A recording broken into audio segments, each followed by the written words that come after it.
انسان کو جب اپنے گناہ یاد آنے لگے کہ عمر بھر انسان کرتا کیا رہا، تو پھر ان گناہوں سے بچاؤ کے طریقے ڈھونڈتا ہے۔ یہ بات تو سمجھ میں آتی ہے کہ آئندہ کے گناہوں سے کس طرح بچا جائے، لیکن جو گناہ ہو چکے اس کے لیے کیا کیا جائے؟ تو گناہوں کے ساتھ ہمیں ایک چیز یاد آتی ہے کہ بچاؤ کا راستہ ایک موجود ہے، وہ ہے توبہ۔ توبہ کے اصطلاحی معنی لوٹ جانے کے ہیں۔ اصطلاحی معنوں میں کوئی ایسا کام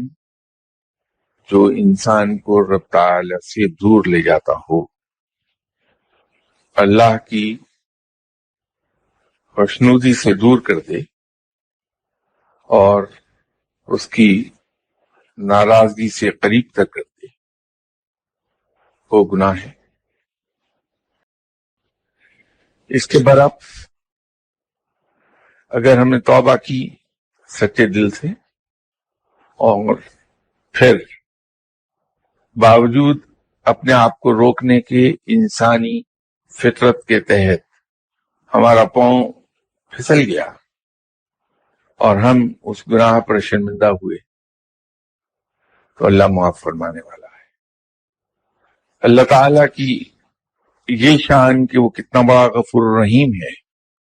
اس کا اندازہ ایک بات سے ہمیں ہو جائے گا۔ اللہ تعالیٰ کو ایسے انسان جس نے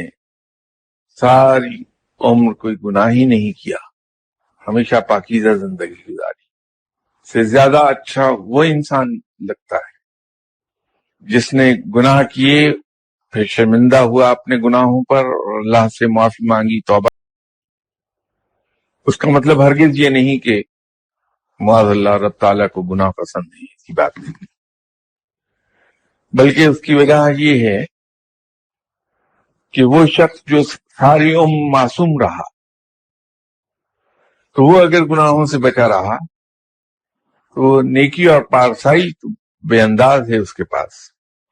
لیکن اس نے اپنے نفس سے لڑائی نہ لڑی کوئی۔ اس کے برعکس ایسا آدمی جو گناہوں میں ملوث رہا، اس نے برائی اور گناہ کا مزہ چکھا ہے، اور وہ گناہ اور برائی کا مزہ چکھ لینے کے بعد وہ شخص اپنے نفس سے لڑتا ہے کہ دوبارہ کبھی گناہ کے قریب نہیں جاتا، تو وہ جہاد کر رہا ہے نفس کے خلاف، اور مجاہد اللہ کو بہت عزیز ہے، پسند ہے۔